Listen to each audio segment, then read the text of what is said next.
memenangkan tuntutannya di Dewan Prestasi, bisa-bisa pidana ini juga akan bebas demi hukum karena ternyata ini adalah endorse, ternyata ini gitu. Jadi bisa kemungkinan bebas di sini gitu. Gugur. Ya, bisa gugur di sini karena Dewan Prestasinya jika menang. Makanya gue bilang Dewan Prestasi ini persidangan ini adalah kunci untuk kepidananya ini. Jika terbuka kuncinya dan keluar dan itu ternyata Niki dimenangkan di situ, ini bisa gugur yang pidananya. Mungkin ITE-nya. Oke, ITE-nya kan katanya di situ katanya merasa dijelek-jelekin nama baiknya. Oke, sedangkan ITE sendiri jika tidak terbukti makanya agak sedikit serem, tapi tidak ada pidana, tidak ada tahanan di situ, tidak ada penahanan ITE. Tapi jika terbukti, maka lebih lembut lagi, berarti benar-benar tidak ada pidana gitu loh. Kita tunggu ini persidangannya ini Dewan Prestasi ini. Kalau udah Dewan Prestasinya menang, wah udah ada lempeng di sini. Karena bisa berdasarkan yang kemenangan dari Dewan Prestasi itu. Nah, kalau soal mobil expander ya. Expander yang disita itu adalah kemungkinan yang aku dengar itu adalah mobil dari temannya Mail. Kalau Niki nggak punya mobil itu. Mobil temannya Mail yang membawa Mail ketemu sama si pelapor. Itu mobilnya. Bagus, nggak usah dukung sana sini. Kita nggak dukung. Kita di sini discuss. Kalau gue dukung seorang Nikita Mirzani karena gue merasa gue bersalah. Kalau Koko mendukung karena Koko pakai hati. Selesai itu aja kok, nggak ada yang dibayar-bayar di sini sayang. Nggak usah dibayar-bayar. Kita nggak usah dibayar pun kita bisa makan. Jangan terlalu susah. Ya, kita nggak perlu dibayar-bayar sayang. Gak perlu kita bayar untuk bersuara. Justru kalau dibayar untuk bersuara itu kita nggak bersuara malah. Bingung kita mau apain. Enggak, jadi kadang-kadang buzzer itu lucu. Lu kalau lu punya pendapat, lu bikin tuh kayak Bunda Tessa Mariska. Bagi saya NM harusnya begini-begini, tapi bukan ujaran kebencian ya. Kok bikin gitu loh. Kalau kita punya pembelaan dengan siapapun yang kita mau bela, suka-suka kita, ngapain lu maksa? Lu maunya apa? Kita nggak bela NM gitu. Emang lu siapa? Gitu loh. Nyuruh-nyuruh kita, lu mau bela pelapor silakan lu bela. Gak ada masalah buat saya. Gitu. Gak ada masalah buat kita. Lu bela lah. Gak ada masalah. Ngapain? Bebas orang. Semua bebas berpendapat. Lu mau bela apa dengan kategori lu. Lu mau ngomong apa terserah lu ngomong gitu loh. Gak ada masalah gitu loh. Jangan kelihatan banget kelas kalian. Giliran ada yang bela NM, kalian serang gitu. Buat apa? Buat apa? Kalau lu merasa omongan kami berdua sama Buntes itu tidak ada apa-apanya di TikTok ini, gak usah serang gitu. Anggap aja angin lalu. Ngapain kalian di sini? Berarti omongan kita itu benar gitu loh. Keluar aja. Iya, keluar aja. Gitu. Mau bayaran tidak bayaran, yang penting RG pemenangnya. Iya, sakarepmu. Udah. Kalian mau merasa menang kek, merasa apa, aku nggak peduli aku. Lu mau seneng kek, lu mau mati kek, lu mau hidup nggak peduli, tapi ngapain lu pedulikan kita? Berarti saya sama Buntes itu famous. Semangat Koko, terima kasih Risel sayang. Mending beli Pia, juragan Koko kata si Mak Lepa. Iya betul itu baru. Koko kenapa? Kalian itu ya setiap hari kalian ngujat aja kerjanya. Kalau saya nggak ngujat, saya bicara kasus.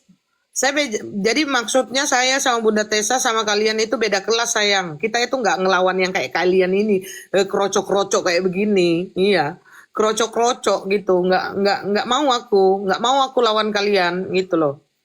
Mendingan kalian keluar aja, nggak apa-apa. Kita itu nggak nonton pun kalian nggak ada masalah gitu loh.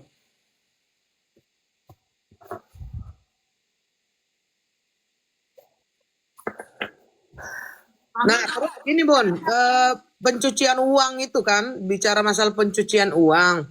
Pencucian uang itu dicuci itu maksudnya kan kategori kan kemarin kan saya sama ini ya, sama pengacara George Michael itu. Jadi pencucian uang itu bisa dikategorikan apabila seseorang itu, misalkan saya kasih Bunda uang, tapi Bunda itu tidak bayar pajak gitu, Bun. Nah, batasnya itu 1 tahun katanya, Bun, tidak membayar pajak itu 1 tahun gitu. Nah, ini kan permasalahan pengoporan uang itu kan belum sampai setahun gitu. Belum. Makanya aku bilang. Bisa dikategorikan bahwa itu ada pemaksaan kasus ini sudah dikriminalisasikan gitu loh, dipaksakan gitu. Kan dari kemarin-kemarin kan kita ngomong. Please, geng sirkus jangan kriminalisasi Nikita Mirzani. Kan itu udah kita ngomong. Ya, Jangan kriminalisasi Nikita Mirzani seorang ibu tunggal. Please, geng sirkus. Kan udah ngomong berapa kali. Aku juga ngomong begitu. Karena aku menduga geng sirkus mengkriminalisasi seorang Nikita Mirzani gitu loh. Segala macam pasalnya tuh serem-serem banget. Jika pasal-pasal berubah, itu memang lumrah ya terjadi ya. Pasal itu berubah lumrah. Di kasusnya Iza Zega juga berubah ya. Nah itu tidak ada misalnya, oh si A, si B, si C, si D yang bikin berubah. Enggak sayang, karena mungkin yang mereka tuduhkan ke Nikita Mirzani bahwa mereka merasa terperas, bahwa mereka merasa terindikasi, tersiksa segala macam itu tidak terbukti. Sehingga kalau tidak terbukti digantilah pasalnya oleh JPU gitu loh sayang. Nah, kalau mereka sudah menuduh pasal dengan keras kayak lu deh, dulu dituduh pasal dengan keras banget, ternyata lu nggak melakukan. ya, Tapi kan kalau lu keluar lu udah hajar tuh orang, bener nggak? ya, balik. Nah, lu hajar ke orang. Lu ya nuduh gue ya. Begini-begini ternyata enggak ya. Bakal lu hajar, itu yang bakal seru. Dihajar sama NN, dihajar. Pasti itu yang bakalan habis tuh orang habis. Giliran tesaran koko target di penjara, lu aja duluan. Lu duluan masuk. Nanti gua kasih nanti apa sama lu. Lu aja duluan masuk. Jangan giling-giling nih. Oh ini ada si Emma ini kok. Sayang. Ntar lu. Kakak Emma. Dulu sih. Ya, Ma. itu yang satu. Nah, tuh ada Emma. Mana ada yang ngomongin Emma? Emma, siapa tuh? Emma. Ada yang ngomongin Hai. Hai. Hai Dora. Hello. Halo.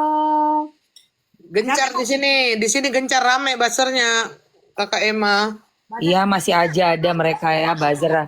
Buzzer kalau nggak nulis, kalau nggak komen nggak makan, say. Yes. Oke. Nah, lu tanggal 11 datang. Insya Allah pasti datang. Nah, Koko? Saya ini Bun, biasa kalau saya kerjanya itu pagi sih, biasanya nggak bisa ditinggal itu anak-anak. Tapi saya nanti coba saya atur waktu ya. Kakak Emma Waroka, bagaimana dengan apa namanya pemerasannya hilang gimana menurut Kakak Emma Waroka? Dari awal juga kan semuanya juga udah pada lihat nggak ada pemerasan. Jadi kalau itunya pemerasannya hilang tuh udah ditebak dari berapa bulan yang lalu. Gampang banget ya kan? Dan kita suarakan dari bulan-bulan lalu, Em. Gue sampai gue peragain loh, gue acting antagonis jadi pemeras tuh kayak apa di sinetron ya, tahu sendiri kan ya Tes ya? Iya nggak sih? Betul. Pemerasan itu kan pakai bahasa, pakai kita ancaman lah segala. Ancaman, betul. Iya nggak sih say? Ya Allah ini boro-boro, malah dia yang diuber-uber, mau dikasih. Nah. Jadi tolonglah, ini udah terlalu jelas banget gitu loh. Vulgar banget. Betul. Udah dari awal kita bersuara, apa sih yang diperas, apa sih yang terancam, apa yang ini kan kita bolak-balik bersuara. Makin pusing dia di sana. Ember, bener banget.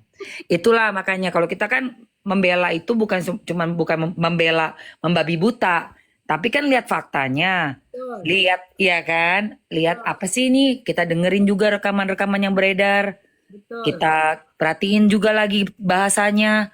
Kayak apa sih dia ngomong? Lah, makin kesini lah ini kok dibilang pemerasan. Apanya pemerasan? Betul. Gitu.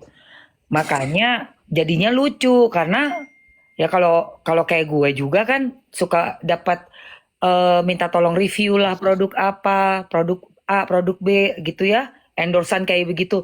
Ada yang secara lisan, kebanyakan lisan, 90% lisan. Kagak ada kontrak, say. Gue belum pernah tuh endorse pakai kontrak-kontrak, nggak ada.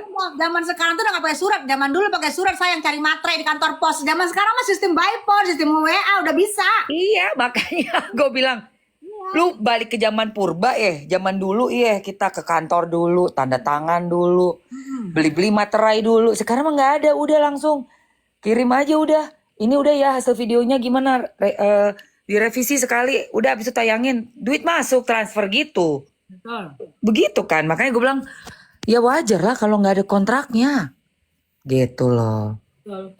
Nah karena istilahnya apalagi zaman sekarang yang nggak harus ketemu orang kita berjanji. By phone kita udah bisa berjanji. Zaman dulu kan nggak ada by phone, kita harus ketemu orang untuk berjanji. Nah kalau ketemu orang otomatis ada surat. Kalau zaman Betul. sekarang nggak begitu. Betul, karena sekarang semua udah serba tertulis lewat HP, ya udah itu anggap aja kayak bukti. Dan gue juga tanya sih, Say, memang itu bisa dijadikan bukti, lisan itu bisa, Betul, betul. bisa. Betul, bisa.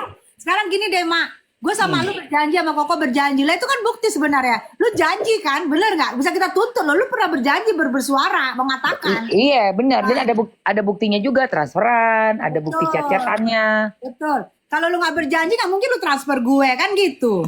Nah itu, kan itu nanti yang kita tunggu-tunggu di pengadilan One Prestasi toh.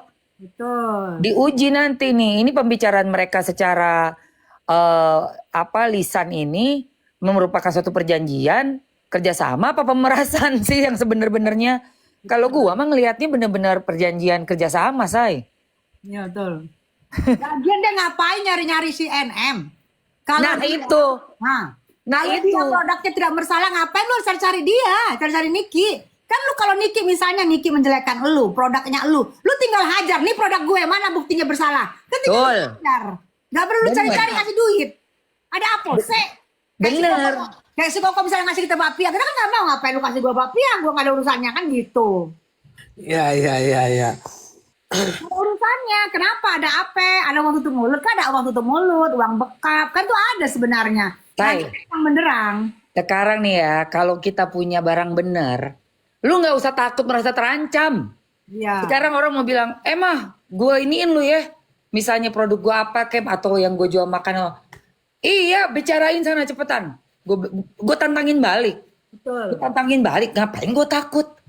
Apanya gue mesti merasa terancam gitu loh. Kalau emang gue bener, nggak akan takut, malah gue seneng. Betul. Lu review yang bener, yang jelas, yang jujur. Iya kan? Iya. Gitu, Say. Istilahnya gini loh, kalau lu merasa benar, lu pasti tidak takut barang di review, malah seneng lah promosi gratis, benar nggak? Tapi karena Yes. barang diusuk lu takut, gitu. Pas ada seorang di kita Media nih review barang lu, kalau karena semua pasti didengar. Nah kalau barang lu benar, lu merasa alhamdulillah lu nggak bayar. Alhamdulillah, langsung terkenal mendadak, Say, seantero TikTok. Yes. Tapi karena barang lu biusuk, lu tahu itu barang lu biusuk, lu takut jadinya gitu loh. Benar, itulah makanya. Dan kalau dibilang ngapain ikut campur, sorry ya, ini udah jadi masalah nasional, bahkan udah sampai ke negara tetangga. Betul. Jadi nggak mungkin orang diem-diem aja, sementara ini merupakan bukti sejarah di Indonesia juga ya, di negara kita ya. Gimana nih kita dengan hukum yang ada? Kan ini satu contoh yang belum pernah terjadi sebelumnya. Bukan masalah sepele loh ini. Ini masalah yang lumayan serius banget gitu. Jadi iya dong. Jadi ini kedepannya juga buat kita semua lihat gitu. Oke, gini nih hukum di Indonesia. Makanya kenapa kita ikut campur ya, wajib lah ikut campur. Ma, gimana nggak serius lu tahu Ma? Ada orang mau ngebun-bun ibunya karena nggak dibeliin skincare. Secara skincare yang dia beli ternyata bisa ngerusak muka. Apa nggak itu coba? Apa nggak itu menjadi masalah nasional? Ya pastinya lah, Bo. Terus juga kenapa? Kan gue kan jualan juga. Ini kalau kita produk kita UMKM udah dianggapnya, wah kayak gini ya, ternyata begini ya. Terus kita nggak cepat-cepat gercep gitu ya. Pastinya kita bakal kalah dong sama yang dari luar juga gitu. Terus gimana orang-orang yang produksi lokal produk? Kita kan lagi dalam keadaan mau meningkatkan lokal produk untuk memasukkan diri kita di masing-masing, dan itu untuk nasional juga. Masing-masing udah bagus ya kan, udah terpercaya, produknya pasti pemasukannya meningkat. Nah kalau ada kayak begini, orang mau beli mundur, mikir, malah sampai ada yang ngiklanin yang dari luar-luar aja dah. Ya Allah, itu berapa kali lipat harganya sayang. Betul. Kayak gitu loh. Kita sementara yang di sini nih produksi lokal tuh bisa buat aman di kantong kita. Cuma please jangan overprice, jangan overclaim. Betul. Sebenarnya sesimpel itu kok. Kenapa gue perhatian banget? Ya karena ini ada dampaknya ke masyarakat kita juga gitu. Ma, sorry ya, Ma. Sorry, ini gue baru ngomong. UMKM, Ya. kan produk lokal itu UMKM ya. Ya, berkali ini gue baru ngomong, karena ada Emma juga sini pelaku UMKM ya, sama Koko ya. Maaf, Ya. gue tuh salah satu ketua Dewan Pengurus UMKM se-Indonesia, Dewan Pengurus Pusat. Yang Oh, oke. gue baru meeting sama Menteri UMKM, nanti gue buat PT-nya. Oke. Pasti peduli dengan UMKM seperti mereka itu adalah UMKM. Tapi kalau jika racun yang dia jual itu yang gue akan berantas. Lu jual racun, lu ambil keuntungan itu nggak bisa. Di UMKM pun itu nggak bisa. Nah kalau produk lu bagus, kenapa lu harus teriak? Kenapa gue teriak-teriak? Karena gue Dewan Pimpinan Pusat, pengurus Dewan UMKM dan gue salah satu ketuanya. Pantes. Gue akan ajukan PT-nya. Gitu loh. Cocok, Mobil, Mak. Mengenai mobil, kenapa disita kalau nggak bersalah? Lah, mobil itu mobil temennya diduga temennya Mail. Mobil itu untuk mengantarkan Mail mengambil uang yang menurut gue dijebuk sama si RG. Pakai mobil itu diambil. Paham? Oh. Salah. Walah, ternyata ada skenario seperti itu ya. Tapi Iya. tahu nggak Koko sama Tessa tahu nggak sih? Apa, Say? Iya, itu kan juga hampir dilakuin ke si dokter cantik, Yes. Doktif. Tapi kagak kena. Ya, kagak kena karena dokternya apa ya, lebih pinter ya. Wis gua dijebak kan, mau dikasih uang, dokter nggak mau kan? Iya karena gini sayang, kalau kayak si Doktif kan dia bukan Ertong. Ya, bukan Hertong, bener. Itu masalahnya Benar, saya benar. bukan soal pinter nggak pinter ya, tapi kerjaan kita ini, nih gue tuh kalau gue jadi si Niki, mungkin gue ngelakuin yang sama juga, gue terima juga say. Kenapa? Karena memang kerjaan kita nih rancu gitu. Tapi kalau gue adalah Doktif, udah pasti gue tolak. Betul. Karena bukan kerjaan gue di endorse, gitu loh, ngerti nggak sih? Nah, berarti saya masalah dokter ini bisa dijadikan juga salah satu bukti bahwa itu sudah mau lu jebuk juga itu si dokter. Iya, mereka kan makanya nanti bersaksi kan, harus bersaksi semua dong. Ini ada emang gejebak-gejebuk ya. Yes, betul.